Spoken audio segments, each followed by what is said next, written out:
That's what I would like to teach, and that's what I would like to help people with. And I've been gathering material, and I have a plan, and I would like some time to talk with you if you'd Yeah. call.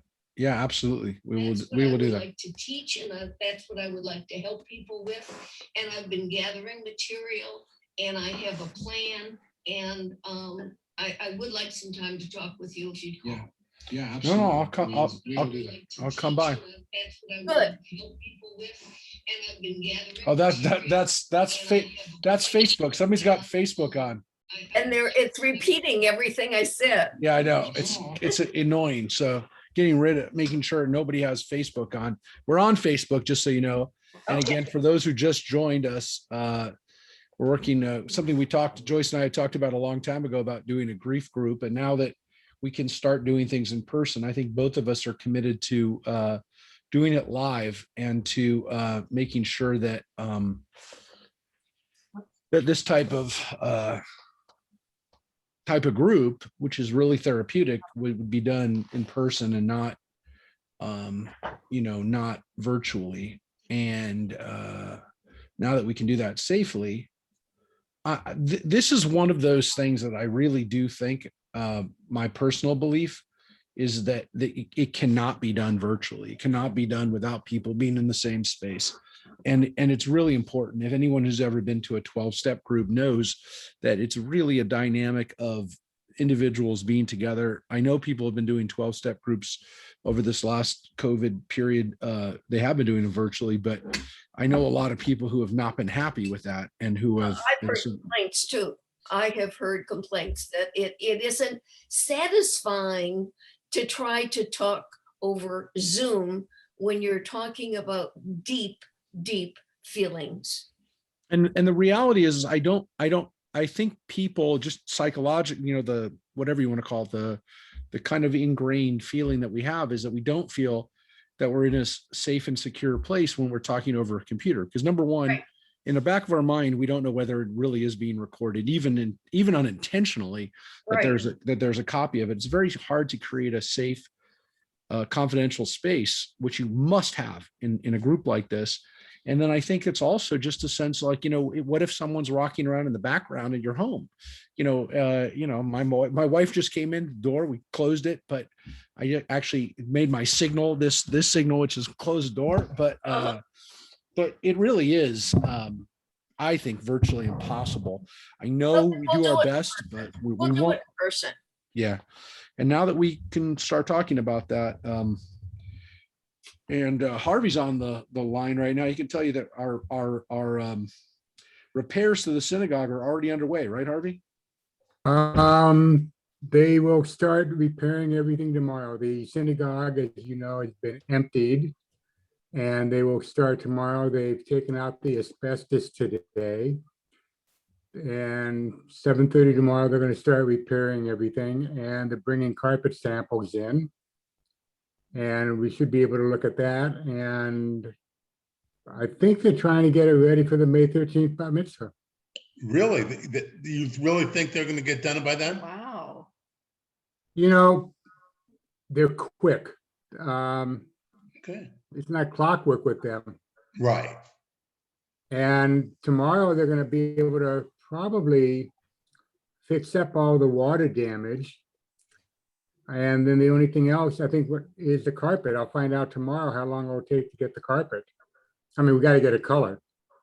I asked Lori if she wanted hot pink. We need pink. Of course we do. Okay, yellow. Okay, if we can't get pink, let's get yellow. People have left synagogues over the colors of the walls. We're not gonna, wow. I'm going to try that for that not to be the case for us. Actually, when I came to Temple Beth, how about Dodger blue, Rabbi?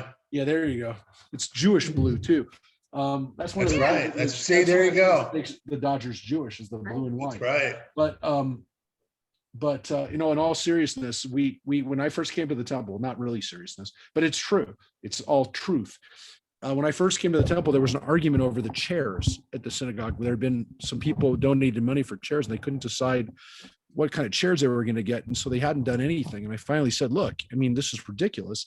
Get chairs and let's come up with a compromise. So we finally did. And then we got our chairs, which About means time to that get new ones. we're due new chairs. They're 21 years old, those chairs, but they were much better than the previous benches that were there when I first came.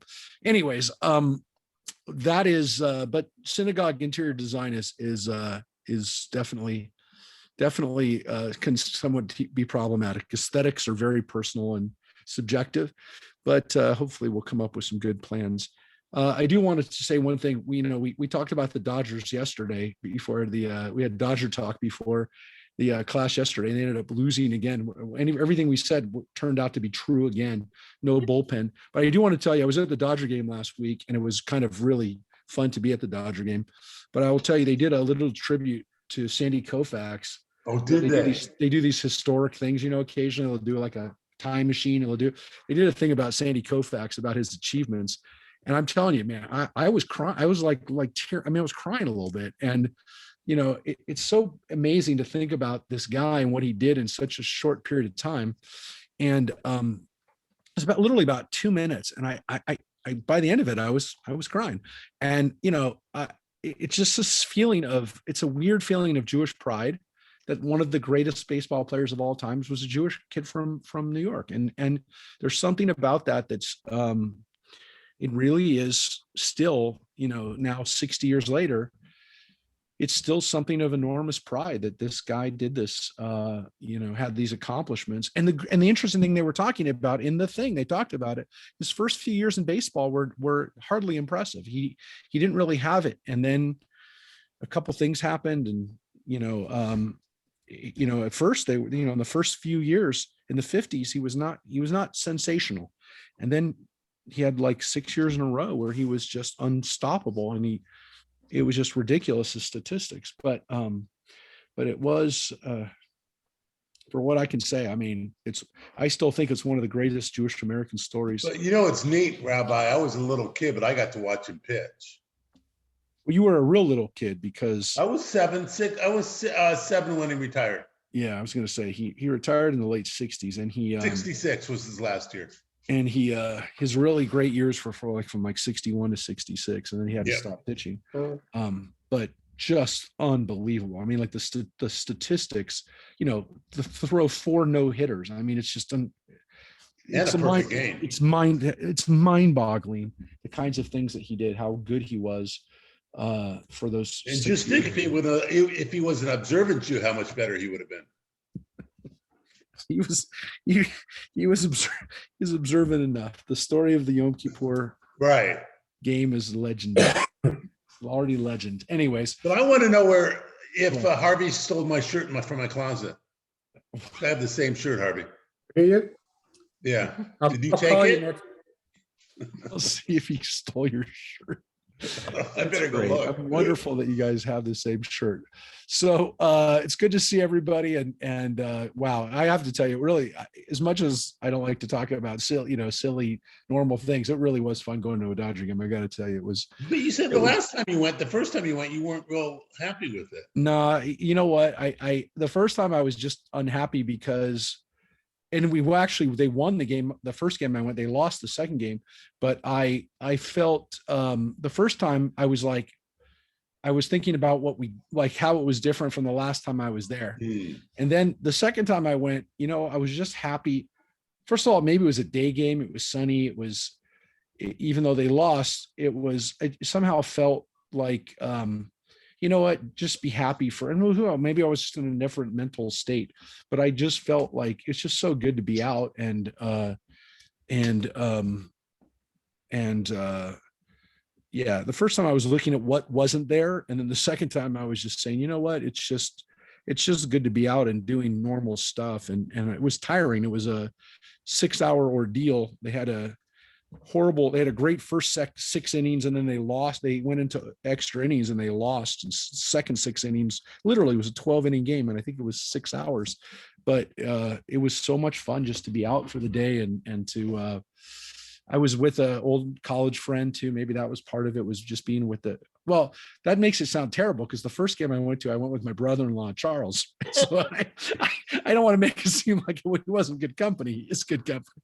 But the second time I was really with a friend who obviously I hadn't seen, well, since before COVID. He lives in San Diego, but he is a Dodger fan, even though we were at a Padre game. We were both rooting for the Dodgers, but just to see someone who I hadn't seen in a while was nice. And, look, it's just, I am definitely thinking about how important it is for people to get outside and to start doing stuff. So Dodgers won today though, Rabbi. They did. They were They looked actually pretty good against a very mediocre team.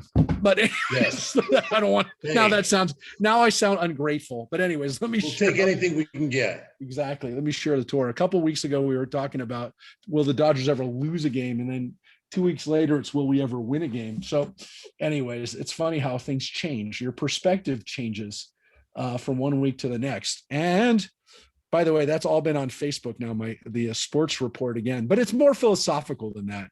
Of course, it's much deeper than, honestly, it really is much deeper than that. Not just because baseball is a great metaphor for life, but because literally going outside and doing stuff like that is now something, unfortunately, we can't take for granted. So with that being said, let's hope that in June, they're even talking about opening it up for 100% seating, and gosh, that'll be wonderful. So anyways, hope everybody is feeling good and doing good stuff. So we're going to start a Torah study tonight, and tonight as we move through the Omer period, we're coming up on Lag BaOmer. This is this weekend, Friday, is Lag BaOmer, the 33rd day. Today is the 32nd day. So, I mean, Lag BaOmer actually starts tomorrow night, Thursday night. And the 33rd day, Lag BaOmer, was traditionally a time when some of the Omer restrictions were put aside. So people could get married on Lag BaOmer, and there were some other traditions that people had that were, that were kind of fun that people did on Lag BaOmer. It's a time in Israel where they traditionally light bonfires. So I've been seeing some articles about the big bonfires that they're planning, and whether or not big one out in Castaic right now. That is exactly what I was just going to say. That unfortunately was not a planned bonfire, and man, oh man. But this week's portion does mention the 50 days, right? Well, yes. This portion and more is about the holidays. We're going to get into that, and it also, it kind of, that's one of the interesting things about this, is that it reminds us of the holidays, including the Omer period and the time that's coming up, that we're coming up on. But it's hard to believe that, again, a month ago we were celebrating, that means Pesach. So Emor, which literally means say, or to say, comes from the fourth word, or fifth non-hyphenated word of the Torah portion, first verse, Vayomer Adonai el Moshe, Emor, which again, we have the word a lot. And the fact that this week we actually take that word out, or it says le'emor, or speaking or saying, this time it's just Emor. This is interesting that this week we actually use that as the word. And we could have used the word Emor, speak or say, like on every portion, but this week we do. Last week we read Achrei Mot Kedoshim, we read the Holiness Code, and this portion kind of is connected to this, but we go back in the beginning of this portion, which we're going to do right now, and we actually look at laws specifically for the priests. And so it says, the Lord said to Moses, speak to the priests, the sons of Aaron, and say to them, none shall defile himself for any dead person among his kin. So this clearly is a law only for the Kohanim, not even to all the Levites, to the Kohanim, Aaron and his sons. Those part of the Levites that will become the priests. And they are not allowed to come in contact with the dead, with the except for relatives that are closest to him, his mother, his father, his son, his daughter, and his brother.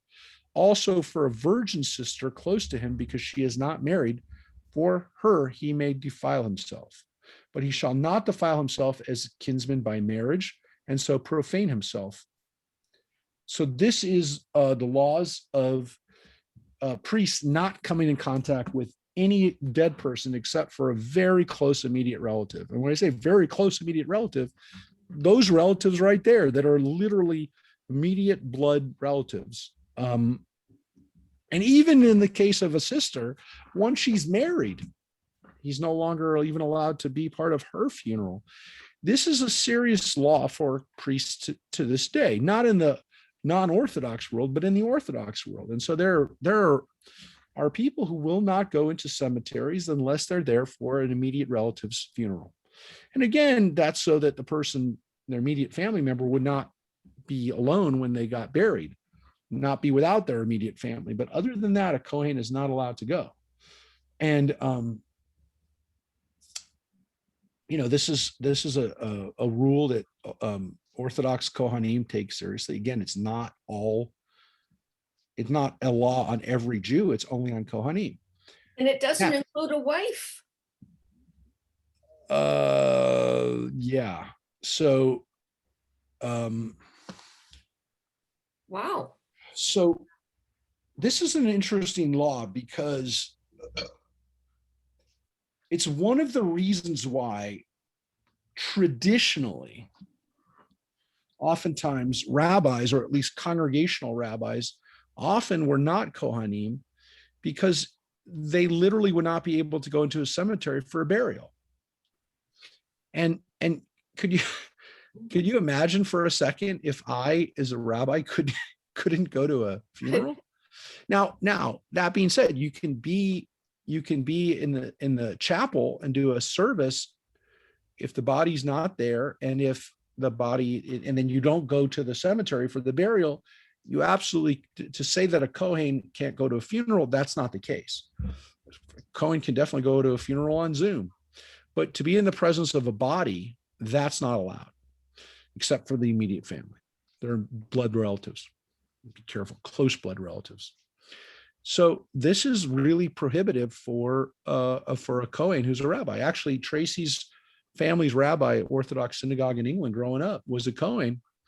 His last name was actually Cohen, and he couldn't go to people's funerals. He went to the cemetery. He went to the synagogue if the funeral was at the chapel, but he couldn't go to the cemetery. So, it's something that it's tough. It's tough for a rabbi not to be at a funeral for somebody. It's one of the most important life cycle events they can be at. So it is a little disconcerting. But again, remember that rabbis were not always parts of a funeral service until rabbis took on much more of clerical duties. A chazan would be at a funeral, or some cemetery worker, a Chevra Kadisha worker would conduct the service. Wouldn't necessarily have to be the rabbi. But the rabbis were oftentimes, as we talked about, more like a judge in the community rather than a chaplain, than a clerical, priest, pastor type person. It was only in America and Europe in the last 2 centuries that developed. But again, it's very hard for somebody to minister to those people. I mean, you essentially couldn't work at a cemetery if you're a Kohen. You couldn't work there. I mean, it's like a job you couldn't do if you were Orthodox. And again, non-Orthodox Kohanim don't have the same restriction. They generally will not follow. I mean, I know a lot of Kohanim that don't follow this rule, but I do know some who do. And it is a rule that's still in effect. And yeah. So now assumedly, again, this is a law for the Kohanim, but we already read this law for other people just recently. But this seems to definitely be in the context of the Kohanim as well. They shall not shave smooth any of their part of their heads, or cut the side growth of their beards, or to make gashes in their flesh. So again, these seem to be Canaanite type practices that the Jewish people were not supposed to engage in. Not cutting their peyot, which again, does that mean they have to have a beard? there's different interpretations of that in the Orthodox world even today. Some Jews wear payas and actually grow out their growth because it says don't cut it at all. Other people say it means don't cut it so that it's shaved, right? So that as long as there's hair here, it's okay. You just can't cut it off completely, just shave it off and not have any side growth, or to have essentially what we could consider today like a mohawk. That would be considered to be a non-Jewish hairstyle, if you will. So that is, or at least by this. And again, this is still in the context of Kohanim, but we read about it already. And also, not to make gashes, this law that again leads us to not having tattoos. So we read this, but not in the context of the priests. And again, it's part of this concept of Kedoshim Tihiyu. You shall be holy. They are, in this case, the priest shall be holy to their God and not profane the name of their God, for they offer the Lord's offerings by fire, the food of their God, and so must be holy. So again, it does say that this line before is for the priests in the context of priests, but we also had it for other people. What we didn't have is the prohibition against going into cemeteries. Now, another law for the priests. They shall not marry a woman defiled by harlotry, nor shall they marry one divorced from her husband, for they are holy to their God. And you must treat them as holy, since they offer food of your God. They shall be holy to you, for I, the Lord, sanctify you, am holy. When the daughter of a priest defiles herself through harlotry, it is her father whom she defiles, shall be put to the fire. So these laws have to do with specifically to priests and specifically to sexual behaviors and marriages that they're not allowed to partake in, though technically other people can. Yeah. I mean, the punishment for a non-priest is allowed to marry a divorcee. A non-priest is allowed to marry a woman who was formerly a prostitute. Priests are not. Because again, one had to make sure that their children were their children, because the priestly line was done through the man. It was a patrilineal descent, and they had to make sure that now you could say, well, why don't they just wait a year? After a woman's married, just wait a year. First of all, they didn't know that necessarily. They didn't believe that just because someone had sex less than a year before with somebody that they couldn't still be carrying their seed. So that does seem to be part of it. Didn't understand the biology from that standpoint. And they didn't want to take any risk whatsoever. But I think there was also this issue of, if a woman was married to somebody else, does she still have feelings for somebody else? If she was a harlot, is she more likely to go back to her harlotry? All of these things are kind of in the back there that you have to take into consideration. And of course, the punishment for a priest's daughter who is a harlot is pretty severe. And is also reflective of the role that her father has, because he's a priest. Because she essentially ruins his priesthood, she's punished by death. It's a pretty severe punishment. Look, I mean, if you're going to look at the law as it stands, and again, we don't know that this ever happened, that a woman was ever punished with death because her father was a priest, etc. But it doesn't say that she commits adultery. Well, we already know that actually, if she commits adultery, like any woman, she could be put to death, because that's the punishment for adultery. We read that last week, the Nachremot. But what they are talking about here is harlotry. The word for this is not interpreted from adultery, or that she has sex out of not of marriage. It says specifically harlotry, and that is prostitution. It's just flat out. The word liznot is prostitution. So it's not that she is, loose morals. No, that's her, essentially her livelihood. So it doesn't say just if she's a loose woman. That's not what it says. It says harlotry. So it does show that the priests and their families are held to a different level. It's the reality. And so people would say, well, that's not fair, but we have to say, look, it's the reality. People in those kinds of positions of authority, especially religious authority, have a responsibility and have a standard, a different standard that they're expected. And we've seen it with the priests already. And it is a theme for today's portion. Before we get to the holidays and the fun stuff, we have some laws on what priests are supposed to do and not supposed to do. The priest who is exalted above his fellows, on whose head the anointing oil has been poured, and who has been ordained to wear the vestments, shall not bare his head or rend his vestments. So again, this is a priest he's a Kohen Gadol. It's not just a priest. He's the one who's the head priest. He's not allowed to go around with it without something on his head. He's not allowed to rip his clothes either.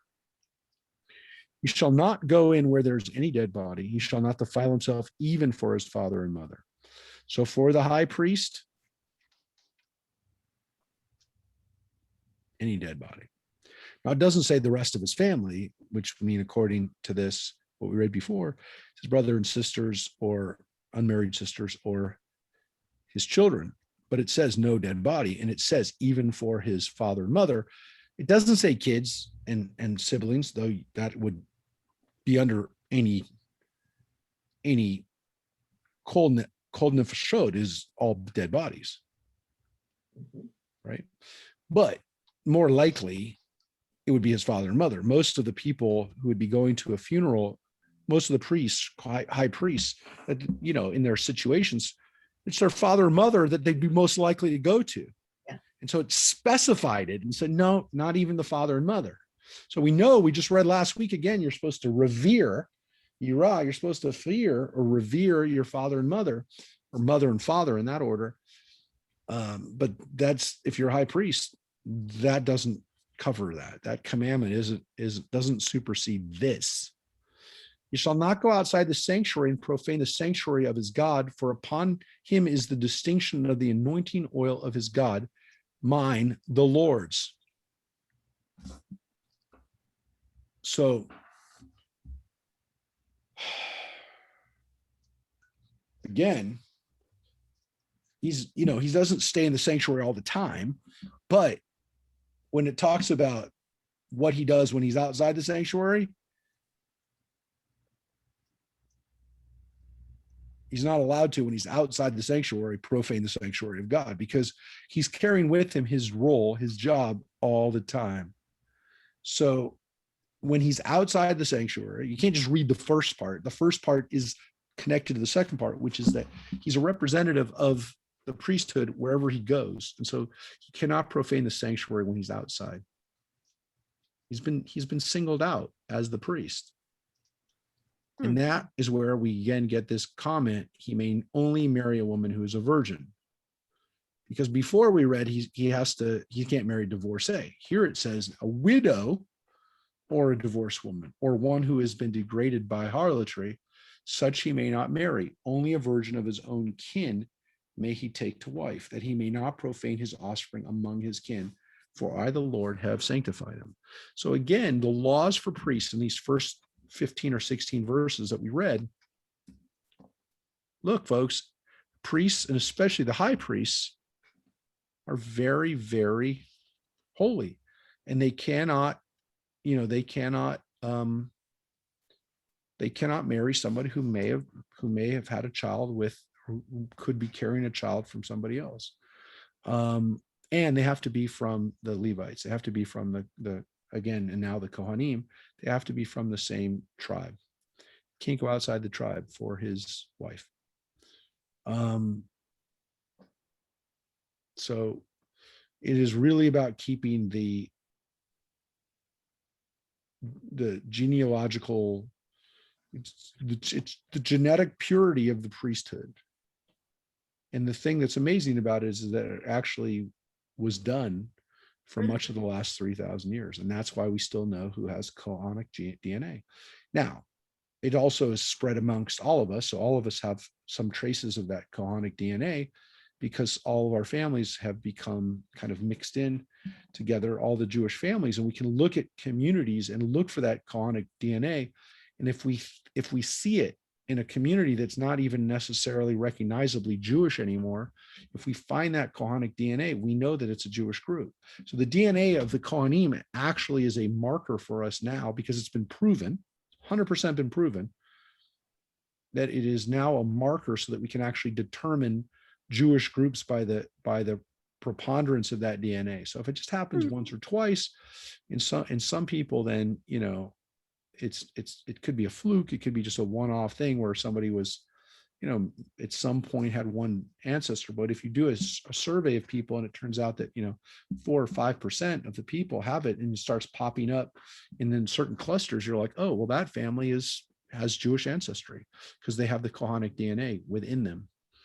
So it is a marker, and it was taken seriously. So were there times when it didn't? Of course. I mean, we're ridiculous to think that it didn't happen. You know, sometimes in the first 1,000 years of Jewish history, did every descendant of Aaron have pure DNA? No, but enough of them did that it is 100% accurate as a determiner for Jewish community. It's not 100% everybody who has the Kohanic DNA is Jewish. It doesn't mean that everybody who has it, you know, recognizes themselves as Jewish. I'm not saying that, but it has definitely been proven that it is a marker for communities that have Jewish ancestry. So that is, for what it's worth, it worked. It worked. So now we get into some stuff that is not going to be very politically correct. So I know people are going to start, as we do every year, start to agonize over this section, and it's okay. The Lord spoke further to Moses. Speak to Aaron and say, no man of your offspring throughout the ages who has a defect shall be qualified to offer the food of his God. No one at all who has a defect shall be qualified. No man who is blind or lame or who has a limb too short or too long. No man who has a broken leg or a broken arm or is a hunchback or a dwarf or who has a growth in his eye or who has a boil scar or scurvy or crushed testes. No man among the offspring of Aaron, the priest, who has a defect shall be qualified to offer the Lord's offering by fire. Having a defect, he shall not be qualified to offer the food of his God. So it is definitely, again, against our sensibilities today to say, how can somebody and how can God demand that only people who are, for the most part, without defect to do that? Now, again, this doesn't cover every defect that somebody would have, right? So they could have a heart defect and they could have defects that are far more dangerous than having a growth in your eye or a boil scar, right? I mean, or crushed testes for that matter. I mean, if you have a defect where, you know, you have some congenital illness that you're going to die of by the time you're 25 or 30, you hope you hope you have a hunchback, right? So it's not that everybody who came and offered the sacrifices were whole or perfect, because nobody is. But there definitely was a lamb sense. and the bull and the goat, and they all had to be perfect. Yeah. So that God was consistent. Yeah. And I think what we're dealing with here is the fact that all of these things, with the exception of maybe the crushed testes, are all things that people see, right? And these are very visible and superficial defects, if you will. I don't even like to say the word defect now, because again, it is we've kind of become very, very sensitive to the fact that we don't look at people as being defective. The words again that we use here are the word mum, which is mum is the Hebrew word for a defect or a flaw, as Joyce pointed out, is the same word, exactly the same word for the bull or for the goat that's being offered. So there is a sense that there should be this kind of at least superficial appearance to this. Now, as much as we don't like to admit it in our current society, and with a very strong emphasis on political correctness, I challenge you to tell me the people that you see on television, whether they're your nightly newscaster or political commentator on any channel. I don't care if you're watching CNN, MSNBC, Fox, OAN, whatever you're watching.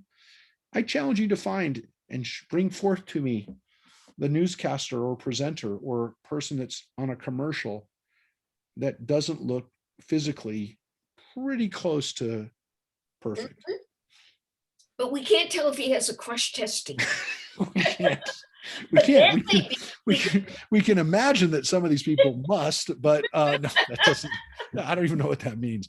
But I will tell you. But the God would want him to procreate, yes, so that he wouldn't want his priest not to beget further priests. Absolutely.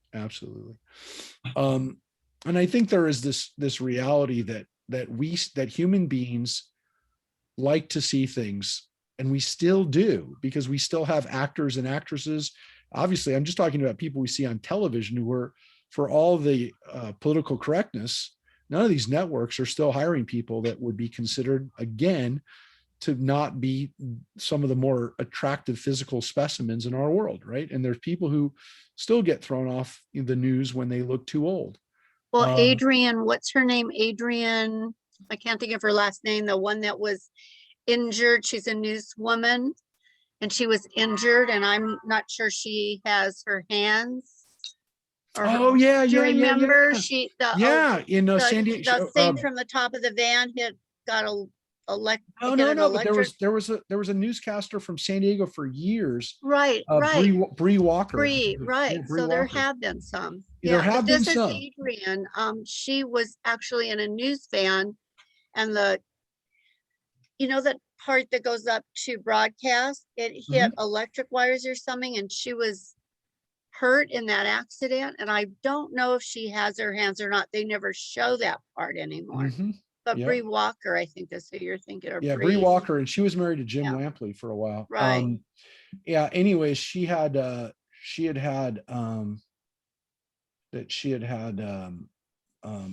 again, in all fairness, when you didn't see her hands, you wouldn't have known. And she didn't, if she didn't show her hands, you didn't see it. But the reality is that those are also, as we could say, probably the exceptions to the rule. And this is, again, this is what the world that we still live in. I'm not arguing that this is right, but I'm telling you that this is still the mode that we're in. We're still in that mode of at least wanting the people that represent us to essentially look the best of us. I mean, we still have that. And if you doubt me, just look at the size, the height of most of the last, whatever they said, 30 or 40 presidents, at least since the television age. Very hard for politicians under 6 feet to be elected.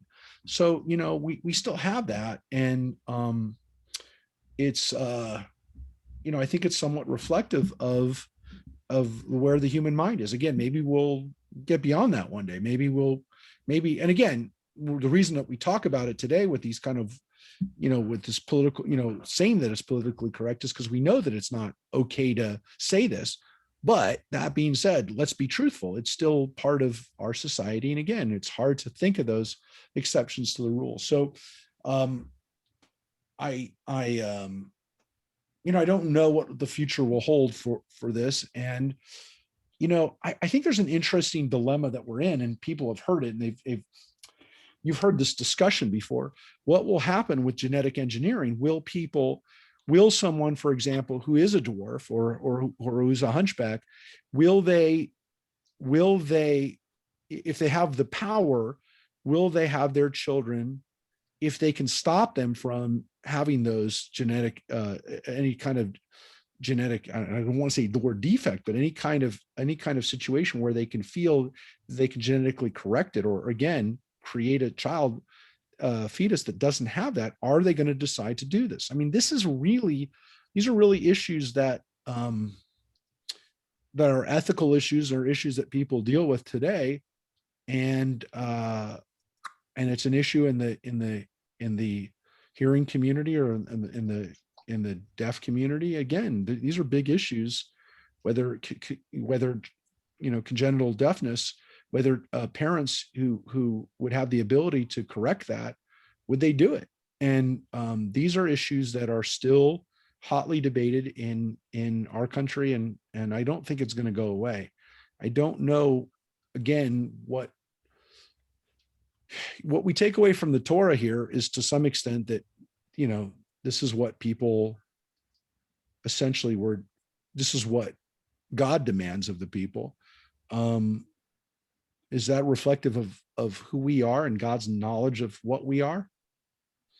I don't know. It kind of gets to the whole point of whether God's desire for sacrifice is based on the fact that God knows that we need to have some kind of sacrifice, and that when the temple was destroyed and not replaced anymore with sacrifices, that God felt, I mean, Maimonides' take on this, or the Rambam's take on this 1,000 years ago, was that it's because human beings had evolved to the point where they didn't need to offer sacrifices anymore. So all of this is part of an interesting discussion of whether human beings have evolved to the point where, when we look at this, we say this is an archaic, the sacrifices are archaic, and the descriptions of priests are archaic. It's something to think about.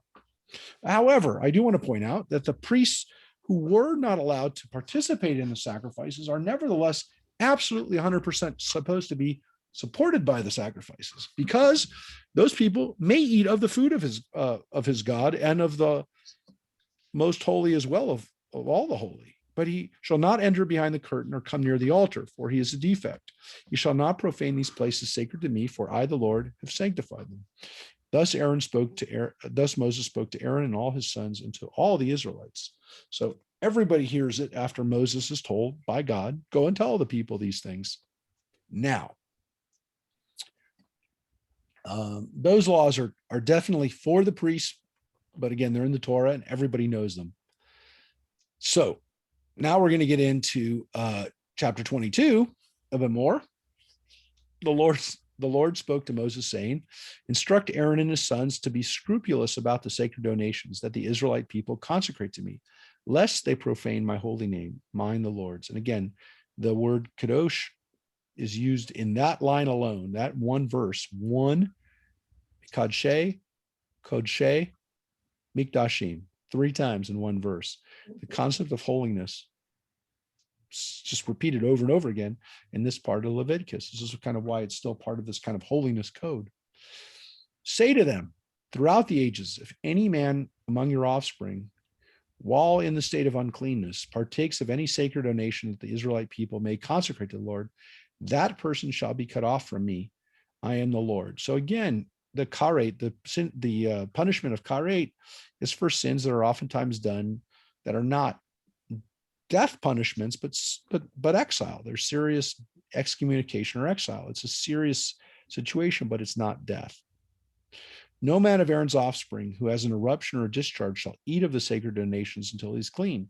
If one touches anything made unclean by a corpse, or if a man has an emission of semen, or if a man touches any swarming thing by which he is made unclean, or any human being by whom he has been made unclean, whatever his uncleanness, the person who touches such shall be unclean until evening, and he shall not eat of the sacred donations unless he has washed his body in water. So he is allowed to be cleansed. He is allowed to, after the priest comes into contact with something that essentially makes him unclean.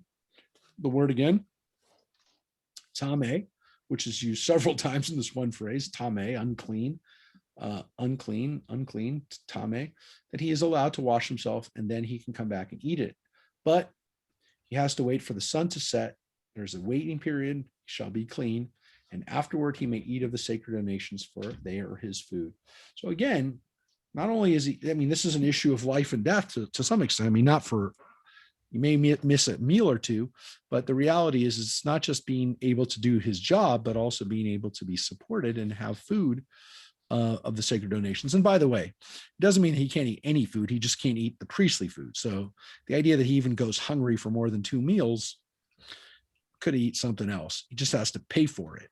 So normally, again, the priests are getting food for free. He shall not eat anything that died or was torn by beasts, thereby becoming unclean. I am the Lord. And again, that's the law against treif. And that's the word treifa, which we talked about before. We use the word treif to mean anything unkosher, anything that's not, that's milk and meat, anything that's with pork or shellfish, anything like that. But traditionally, technically, the word of originally applied to something that was torn by beasts. A nevel is a corpse, is something that dies on its own, something that dies of sickness or old age, whatever. That's a corpse.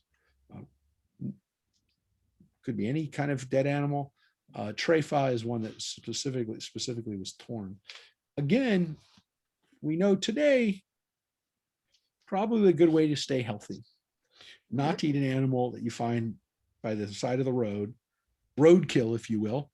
It's probably better not to eat roadkill.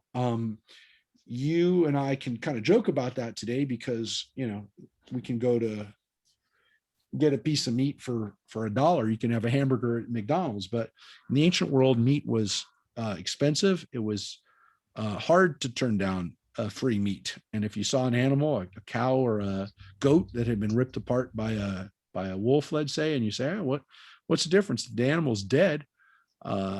But you couldn't eat it now. And that was a serious situation because, again, you lost the cow or the goat, you lost the value of it, and then you don't even get to eat it. So keeping wild animals away from your livestock was a big deal, and was, again, costly because it was not even edible afterwards.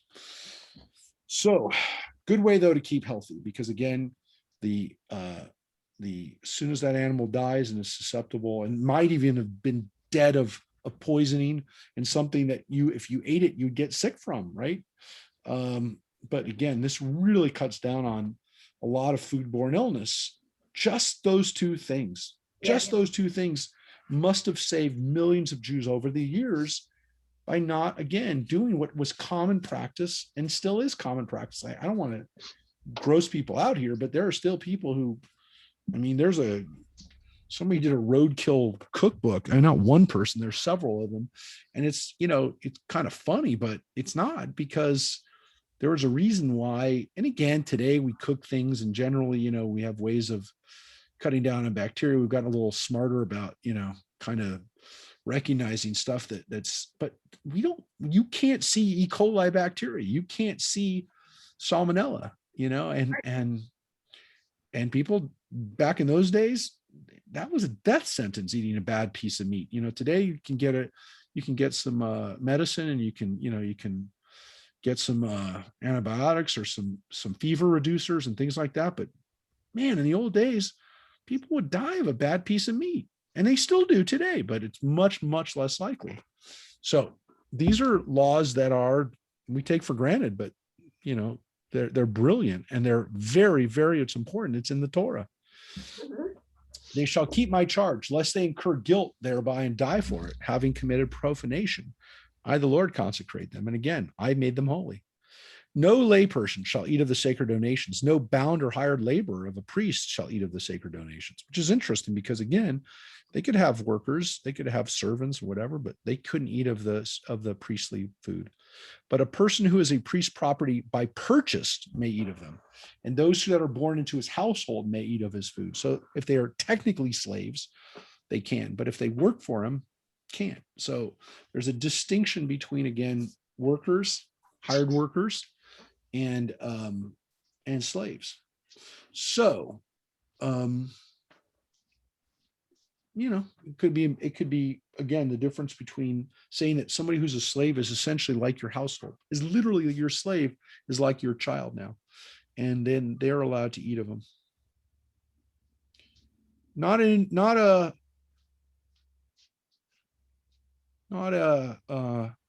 hard thing to imagine.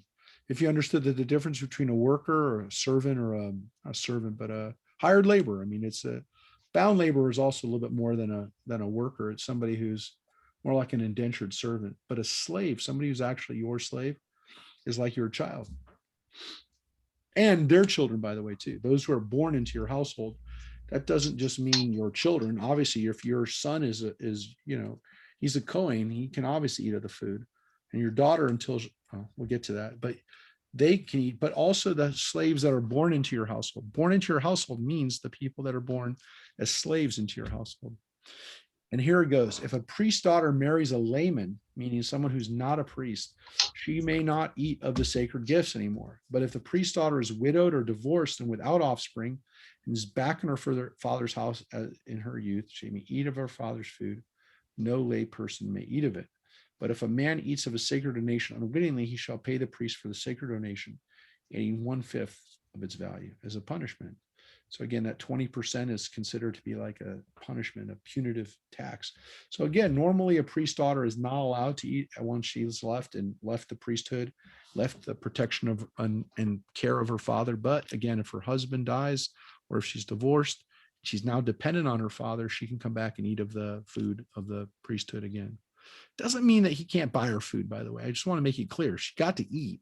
She would get to eat if she came to her father's house, but if she with her husband, but they're not allowed to eat of the priestly food. They're not allowed to eat of that part of the sacrifice that the priest could walk away with after the sacrifice and eat, which was of huge value to them, whether, by the way, they ate it or whether they sold it. But again, this food was considered holy and dedicated to God. So not supposed to eat of it. The average Israelite was not supposed to eat of it. The priest must not allow the Israelites to profane the sacred donations that they set aside before the Lord, or to incur guilt requiring a penalty payment by eating such sacred donations. For it is I, the Lord, who make them sacred. So they have a responsibility not to share these foods back with the people, even though, again, you could say, well, they're just being hospitable. They're just supposed to, aren't they supposed to bring strangers to their table and let them eat? Well, yeah, but not with the food that was the sacred donation. That is special just for the priests. Not anybody else is supposed to have those. The Lord spoke to Moses, saying, speak to Aaron and his sons, to all the Israelite people, and say to them, when any man of the house of Israel or of the strangers of Israel presents a burnt offering as his offering for any of the votive, and again, those are the dedicated offerings, the ones of making a vow, or any free will offerings that they offer to the Lord, it must be acceptable in your favor, be a male without blemish. Again, this is a pure, the word here is, again, I would say probably a pure, it doesn't actually say without blemish, it's just tamim, it says pure, from cattle or sheep or goats. It doesn't say blimum there. The next one does, by the way. So without blemish is the way they translate the word tam, or pure or simple. But the next one is actually kol asher bo mum, any of them that has a defect. That's the opposite, if you will. So without blemish is, again, with a blemish, or the blemish is the mum. You shall not offer anything that has a defect, for it. It will not be accepted in your favor. So that, again, is Joyce was saying, is the same word that we use for the offering. We use for the priest. And again, the idea behind this is that people understand that their sacrifices are valued, that they're important, that they're only offered to God and eaten by the priests and by nobody else. And that's really what the priests are reminded of, that they have a sacred obligation to protect those offerings, to treat them like they're gods, and to even understand that giving them as a gift to somebody is also not acceptable. Even if it's done with a good heart, a good intention, I'm going to share my food with you. You're not supposed to do it with the offerings. That is something that is sacred just for God and for the priests. And here, by the way, the words are brought together. When a man offers from the herd of the flock a sacrifice of well-being to the Lord for an explicit vow or as a free will offering, it must, to be acceptable, be without blemish, tamim, there must be no defect in it. Anything blind or injured or maimed or with a wen, a boil scar, a scurvy, such you shall not offer to the Lord. You shall not put any of them on the altar as offerings by fire to the Lord. So there again, some of the same words that we talked about for the people. Specifically, again, these are now used to describe the offerings. Now, unlike the people, you may, however, present as a free will offering an ox or a sheep with a limb extended or contracted, but it will not be accepted for a vow. You shall not offer to the Lord anything with its testes bruised or crushed or torn or cut. You shall have no such practices in your land, nor shall you accept animals from a foreigner for offering as food for your God, for they are mutilated. They have defect and they shall not be accepted in your favor. Now, was every sacrifice, every animal that a pagan would bring have a defect on it? Was it cut? No, probably not.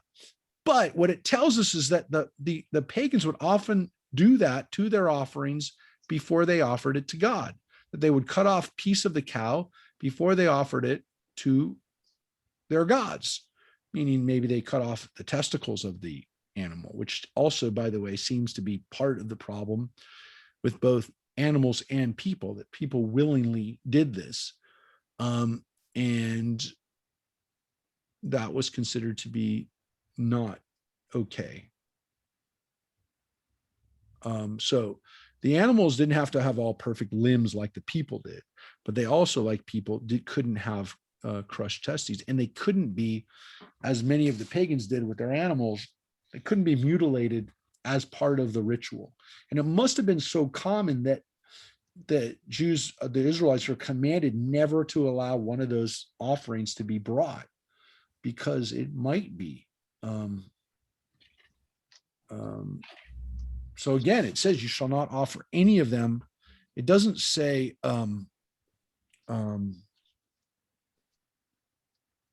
it doesn't say if they're not mutilated. It says they are mutilated. So the assumption here is that like every offering you get from somebody like that would be mutilated, because it must have been so common for people to have done that. And it probably was a practice that Jews saw as inhumane to the animal. Definitely seems inhumane to the animal.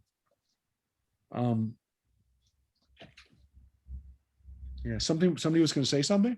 Sorry. No. Am I reading too much into this? I don't think so, because read the next law. The Lord spoke to Moses, saying, when an ox or sheep or a goat is born, it shall stay 7 days with its mother, and from the 8th day on, it shall be acceptable as an offering by fire to the Lord. Let's read the next line too. However, no animal from the herd or from the flock shall be slaughtered on the same day with its young. So I think the law of not bringing a mutilated animal is connected to this law as well, which I think has to do with the well-being and the ethics of offering of sacrifice of an animal, which is that animals are living things. And to offer up an infant animal is not okay. There was something, and again, you can say, well, what? 8 days on, it's still a baby. Yeah, but there's some understanding that there's something wrong with offering up a brand new baby right up to God. My guess is that's because they did that, because there were pagan rituals where they would literally take an animal right out of its mother and offer it up. That's sick. Yeah, it is sick. And the logic behind it was probably, let's get it to the gods as soon as possible. But it's something sick about that. Yeah. By the way, it doesn't mean you have to offer on in the 8th day. It's from the 8th day on, it's acceptable. So you had to at least give that child that baby animal enough life to be viable and to actually, not sacrifice it as literally a newborn. And then there's this weird, like, again, I don't know what to say other than it's clear Judaism recognized that animals are living beings that are deserving, even if they're being sacrificed, even if they're being eaten, that they're deserving of a certain amount of consideration and respect, that their life, because an animal is not supposed to be slaughtered on the same day with its young. And this seems to be connected to that law that we've talked about already. We've seen it a couple of times, to not slaughter a kid with it in its mother's milk, to not offer it in its mother's milk. Do not boil a kid in its mother's milk. Now, everybody, we derive from that not to eat milk and meat. And that's why Jews to this day still, again, we've talked about it. It's mentioned 3 times in the Torah, that it's such an important law that it, we still grapple with it. And there's still people who come to me and say, but Rabbi, what about chicken with a cheese? There's nothing in there about cow and the milk and the goat and the milk. I get it. The milk and meat I get, but what about chicken and cheese? And then people would say, what's the difference between chicken and cheese and lox and cream cheese? It's the same thing. A fish and a chicken, it shouldn't make a difference. Well, again, I don't have to worry about any of that anymore, but for a long time, I haven't had to worry about that. But, and by the way, I have delicious Beyond Burger with, and by the way, I should say I'm a stockholder. I have to give my Kramer, whatever, recognition that I have a stock. I have a disclaimer. I own stock in Beyond, but a Beyond cheeseburger tastes, I think, wonderful. But, again, it's a very old Jewish tradition, and it's based on, again, this idea, not milk and meat isn't tasty together, or there's something like gross about it. There's never about the food. It was about this idea that an animal and its mother slaughtered on the same day, or in this profane idea of taking the mom and maybe not sacrificing it that day, but sacrificing the animal in its own mother's milk. There's something about that just seemed to us to be not, it's gross. I mean, it just seemed to be unconscionable. It seemed to be perverted, a perverted take on life. And we just said, no, we're not going to do it. And it was because these people did it. And again, we said no. And we were, if I don't know how we can't say that we tried to introduce a little bit of compassion, even into sacrifice, even into the way we serve or prepare meat. Couldn't serve it with blood, couldn't cut off part of the limb of an animal and then leave it alone and come back a couple months later and cut off another leg, which is what people used to do. Those kinds of things we said you can't do. You can't eat from a torn animal. You can't eat from an animal that's been suffering.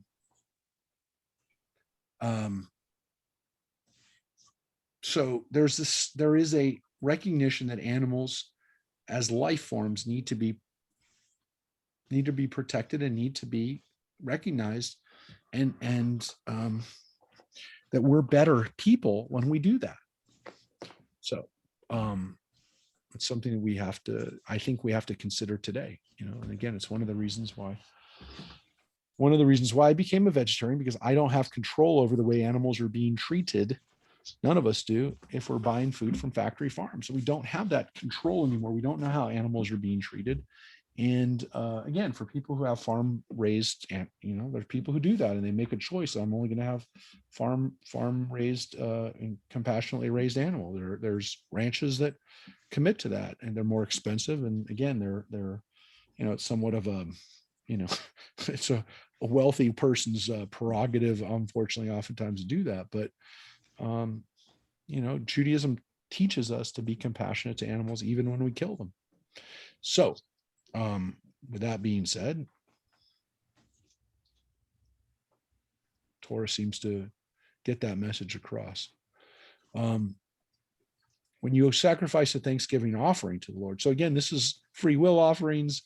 We read about free will offerings, votive offerings, ones that people were offering for sacrifice of well-being. shlamim, the shlamim offering, the vow offering, free will offerings. All these vows, all these different types of offerings. But again, a thanksgiving offering. Sacrifice it so that it be acceptable in your favor. It shall be eaten on the same day. You shall not leave any of it over until morning. I am the Lord. You shall faithfully observe my commandments. I am the Lord. And then it finishes with, again, this final 2 lines. You shall not profane my holy name, that I may be sanctified in the midst of the Israelite people. I, the Lord, who sanctify you. I who brought you out of the land of Egypt to be your God. I, the Lord, Ani Adonai. So this is the refrain that we had throughout the holiness code. I brought you out of the land of Egypt. We see that throughout the Torah, but again, Ani Adonai, I am the Lord. And again, this is reminding us that we are in God's image and that we are supposed to be, especially when we're priests, we are supposed to be continuing that holiness in our lives. Now we get into the holidays, chapter 23. And this is part of the Torah that's very important, and it's read during some of the holidays, the biblical holidays that we talk about. So we're going to look at the biblical holidays today in this portion in chapter 23. And so for Emor, a lot of Emor is studied and reflected on in our holidays. It's read, we read it as part of the portions on Passover and on Sukkot.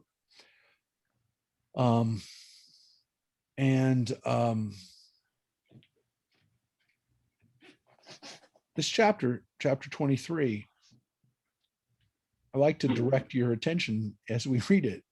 Look at what the Torah is most concerned about in Emor. Look at the holidays that the Torah is really, really focusing on in this portion. So let's take a look. The Lord spoke to Moses, saying, "Speak to the Israelite people and say to them, these are my fixed times, the fixed times of the Lord, which you shall proclaim as sacred occasions. On 6 days, work may be done, but on the 7th day, there shall be a Sabbath of complete rest, a sacred occasion. You shall do no work. It shall be a Sabbath of the Lord throughout your settlements."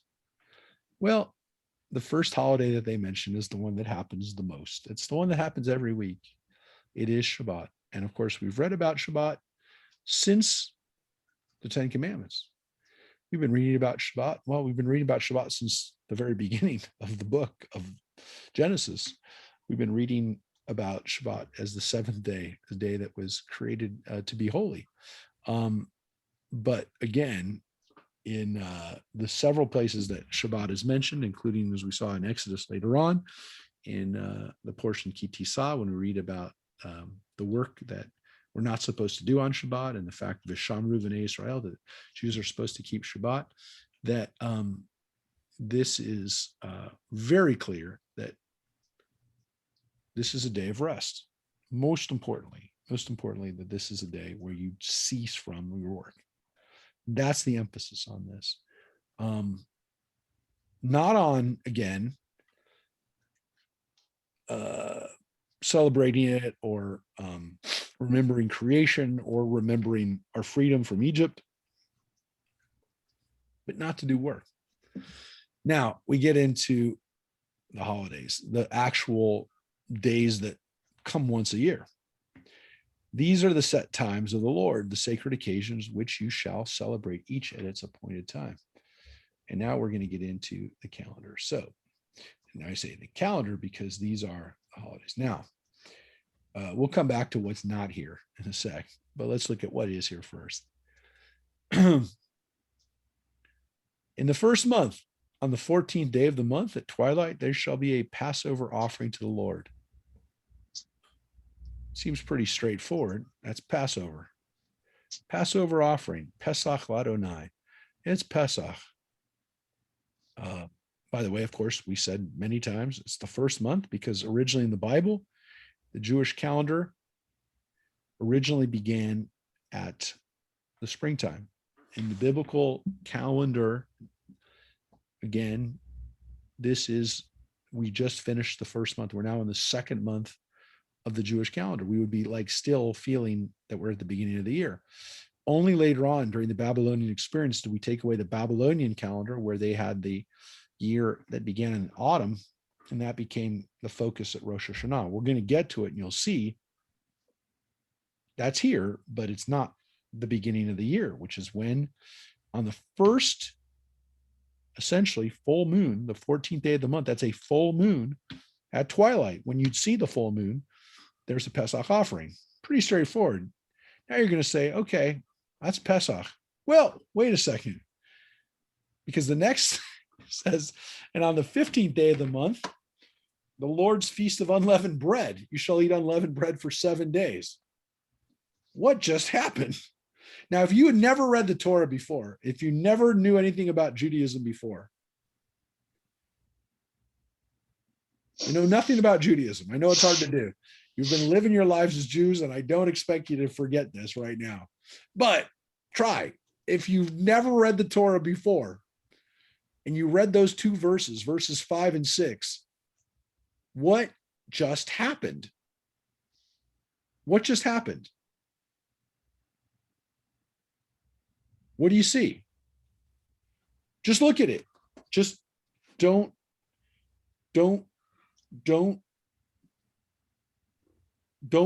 try to think about what you know before. Read those two verses and tell me what do you notice about those days? Anybody? Well, one of them says we eat unleavened bread, and the other one says we do an offering. Yeah, which The 14th day, it doesn't say that we are to eat unleavened bread. so finish your thought. You said it exactly, Francine. Now say the other part that you haven't said yet. For the 7 days. No, Two different holidays. I just Well, said. the 15th day is when it's the Lord's feast of unleavened bread. Yeah, Is Mike that just every said it. month? Mike just said it. It's two different holidays. Ah, You just said it, Francine. You actually just said it. There's 14th day was when we had a Passover offering, and the 15th day is when we had unleavened bread. Now, it's because other parts of the Torah, especially back in Exodus, which we already read, it seems like it's the same kind of holiday. If you read it a little carefully after now reading this, if you went back and read it, you'd kind of see it. But here in Leviticus, it's very clear that these are originally two separate holidays that were combined together. Two different springtime holidays that the Jewish people had. One where we remembered Egypt by having a Passover offering. And we had another tradition that people had, that they had unleavened bread to remember the matzah that we had when we left Egypt. Well, we're speculating that, but let's go with that, because it's very possible that the Feast of Unleavened Bread might have been a harvest holiday that had to do with eating matzahs during the springtime. But let's for the most part say that there was the story of the matzot, and that was part of the oral stories and whatever you want to say, that was part of the unleavened bread. It doesn't say that there. It doesn't say it in that verse. I know that, but let's say it. Let's use that. Let's accept that. Let's say that's the implication of it. That there were two different ways that people remembered the Exodus originally in the Jewish community. And we're talking about 3,000 years ago. And that those holidays got merged together into one holiday that we have now as Passover. That was one of the first things that happened with Passover, is that we had two holidays that were celebrated by different ways amongst the Israelite people. Now, again, maybe in the northern part of the kingdom, they did it one way, and when the southern part of the kingdom, they did it another way. And when King David became king, or when the Jews united, they said, let's do both. Let's do a little bit of both. We don't know exactly how it happened. We don't, but we know it happened, and it happened by the time the Bible was finished. It was one holiday. They were not two separate holidays, that they were merged together. So it's interesting that already here they're being celebrated together. And then the next step was saying it's the same holiday. Stop celebrating it as separate holidays. Let's merge it together. And it's possible that is look, it happens. I mean, for various reasons it happened. Like, I'll just give you a little stupid example. And again, I don't want to get into why it happened or should it have happened and whatever else. Folks, we used to have when I was a kid in my lifetime, we had a holiday of Lincoln's birthday and we had a holiday of Washington's birthday. Oh, yeah. I mean, you know that. Yes. You know that happened. The holidays got merged into a President's Day. And so again, the reasons for it are, again, calendars and trying to create, probably have to do with federal holidays and work schedules and things like that more than anything else. I'm sure there was an economic imperative to it, but the reality is that happened. And my guess is that, again, something like this happened over time, and it could have happened over hundreds of years, probably hundreds of years, actually, that these holidays merged together. And so here we have it. Now, the second holiday, verse 6, the one that's the 7-day holiday, that's a big holiday because it's 7 days, right? And so that is a holiday that, again, probably once they're merged together, and originally, again, in the Bible, the Torah, it is a 7-day holiday. So it's not that we celebrate 8 days traditionally, or again, conservative Orthodox tradition of 8 days goes because outside of the diaspora, it's not 1 day plus the 7 days. All the holidays starts on the 14th day of Nisan. And that's when we do the 14th and 15th day together. We don't do them separately.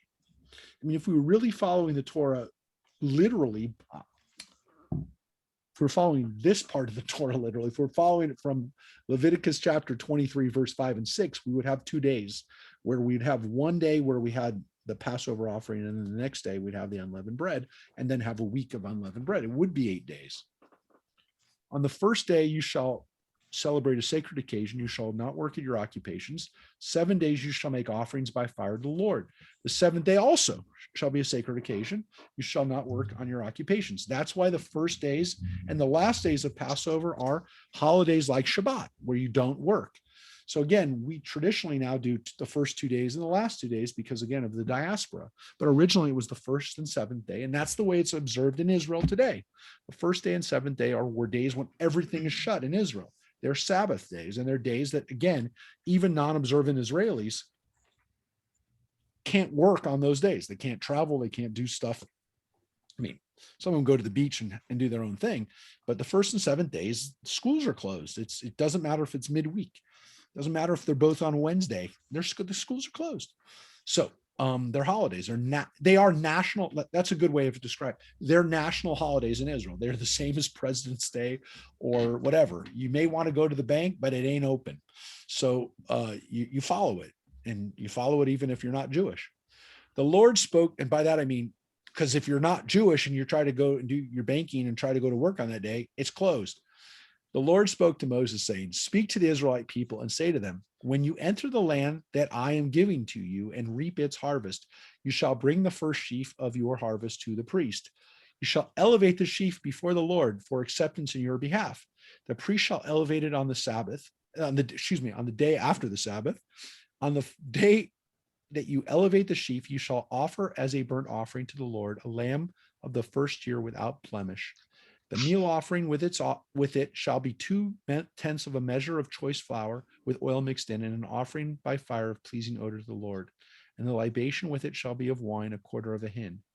Until that very day, until you have brought the offering of your God, you shall eat no bread or parched grain or fresh ears. It is the law out the ages in your settlements. And from that day on which you bring the sheaf of elevation offering, the day after Shabbat, you shall count all 7 weeks. They must be complete. You must count until the day after the 7th week, 50 days. Then you shall bring an offering of new grain to the Lord. You shall bring from your settlements 2 loaves of bread as an elevation offering. Each shall be made of 2/10 of a measure of choice flour, baked after leavening, as first fruits to the Lord.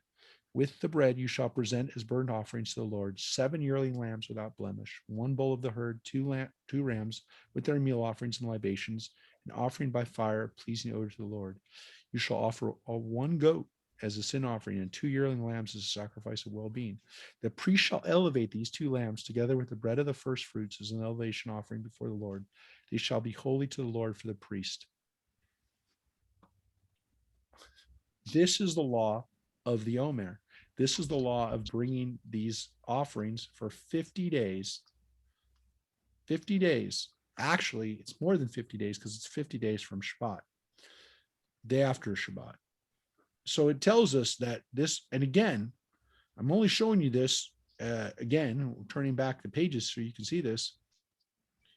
This starts in verse 10 and goes all the way to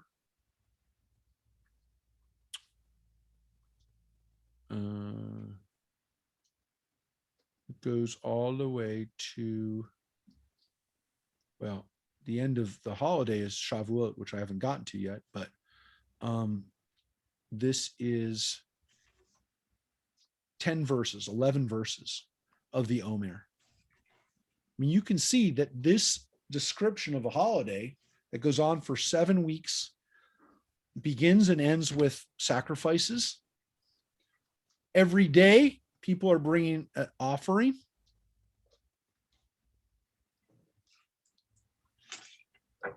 New grain. This is a harvest festival that goes from the first harvest of the year, the spring, which is Passover, all the way to Shavuot, 7 weeks later. Rabbi, I'll say it because I say it every year. It Say it says every year. I say it every year because it starts on Shabbat. Yep. So what people have said before, and we've discussed it before, is that Yep. Passover. Yeah. Say it. Say what you're going to say. No, I'm just going to say it. It says in here that it starts on Shabbat. Now, I understand what you're going to say, that it starts on Shabbat, meaning the last day of Pesach, but it doesn't say that. Yeah, and so there were debates amongst Israelites, and I would say Israelites because by the rabbinic period, this had already been, it already settled. It was settled. No, it's from Passover. I think they recognized that not that it was a moot point, because there was a point in time when the rabbis existed and there was a temple. It wasn't like the rabbis, bless you, just popped up after the temple was destroyed. But I think that they also realized that what the Omer period was going to be from now on was was more of a counting period between Pesach and Shavuot. And see, and I say it should start after the first Shabbat, after Passover. Yeah. All of this, by the way, was, I wouldn't say, it's not really a moot point, but all of it was what difference does it make? Because we're not going to have a temple anymore. And what does it really mean? All of this was somewhat strange discussion, or not, I would say strange, but kind of like, what's the point? Or whatever happened to this discussion until we found the Dead Sea Scrolls. And what we found in the Dead Sea Scrolls was that the people at Qumran, probably the people who wrote the Dead Sea Scrolls, had, let me just read you this one thing.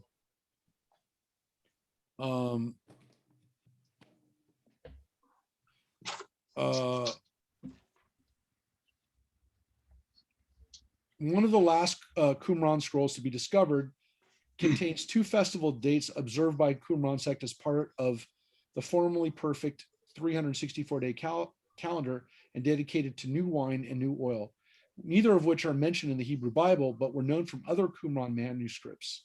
These festivals constituted an extension of the festival of Shavuot, which celebrates new wheat. All 3 festivals are calculated starting from the first Shabbat following Passover by repeatedly adding exactly 50 days each time. The first came to the new wheat, then new wine, and then new oil. So what's interesting is the Essenes, or the Qumran people who were, what we know from their writings, saw themselves as priests who kind of were not happy with the way the temple was being run, actually did compute this according to the way the Bible says, from the Shabbat after and not from Pesach. So I guess you consider me an Essene. Essene. Yeah, I think I told you that before. Yeah, you did. You would have been an Essene. But it was interesting because it did actually tell us that there were Jews 2,000 years ago who said, but that's not what the Torah says. And so, what's really interesting is that one of the things that kind of like got lost in the discussion because it was so different from, like, it just shows you people's mentality, and people only think about like what they know. And it was only until like more recently, in the last maybe 50, 100 years, that people started asking the question, well, what are they talking about with new wheat, new oil, new wine? Oh, what are they talking about with wheat anyways? Because what people finally realized, especially when they really thought about the archaeology and like the history, really the agronomy of the land, when they realized, as they looked at the land of Israel and they looked at the agricultural styles and what the Torah itself is really saying, most people didn't have wheat. The whole idea of everybody eating wheat is like, well, wheat's really cheap. Wheat's grown everywhere. Well, Jews who lived in parts of let's say Russia or Poland or near, Ukraine, which was the breadbasket of Europe, one of the breadbaskets of Europe. When people lived in those kinds of areas, they took for granted everybody had wheat because wheat's a much more staple crop. But in ancient Israel, it wasn't. They could really only grow barley. And that was one of the only like grain crops that they could rely on. Wheat was a very fickle and kind of, because of the rainfall, was not a dependent crop and not one that a lot of people grew and ate. And so it was more of a luxury. It was much more for the wealthy to have wheat. And so what people realized is that all of this stuff is actually more of a priestly, probably a priestly issue, because again, for the average person, it really wasn't something that they celebrated, which is one of the reasons why the barley harvest, which was Passover, we now kind of understand was the 7-day holiday, whereas the other wheat harvest holiday actually goes on for 7 weeks, but it's only the priests that are actually doing this offering. It's not that everybody's bringing their sheaves. It's a sheaf offering that was offered in the temple, and only really, again, those people who are enjoying the bread and the flour in the temple are really the only ones really doing this anyways. The Essenes were priests, so for them it was okay. But for the average Israelite, all they knew is that at the end of the holiday, which is Shavuot, it says right here, on that same day you hold a sacrifice, or you hold a celebration. It shall be a sacred occasion for you. You shall not work in your occupations. This is a law for all time in your settlements throughout the ages. That was the day at the end of the holiday when you had another holiday, where you had the holiday where people again came to the end of the harvest, the wheat harvest, and had 1 day holiday at the end of the harvest. That's it. Remember, the other harvest holiday, Passover, they had a holiday at the beginning and the end of Passover, and everybody kept it for a week, and they ate unleavened bread and matzot, and they were all doing it. This holiday, which by the way means that the matzos were probably made out of barley and not made out of wheat, but again, this was an indication of the priests being obsessed with the Omer, and most of the other people probably didn't really consider the Omer that big of a deal. But the Torah does. The Torah has 10 verses about the Omer, much more than it had about Passover. But again, it seems to be more of an issue for the priests. It seems to be, again, for the average person. I mean, the priests are the ones who are doing all this stuff, right? But the everybody at the end has a celebration, has a holiday, and they don't do work. And that is Shavuot, which again is 2.5 weeks from us. It is Sunday, May 16th, and we'll celebrate it with Congregation Beth Shalom this year, doing Torah. And I just talked to Rabbi Siegel yesterday about what we're going to study. We're working on that. We always, for the last 21 years, have done it together, and we are doing it live. We're going to do it in person. And it will be one of the first things that we do as a community together, which is nice, to celebrate Shavuot, a holiday that, again, today, most Jews, again, not high on their calendar. It's not high on their list. It was originally the wheat harvest holiday, the end of the wheat harvest holiday. For us, we celebrate it as a time of receiving the Torah.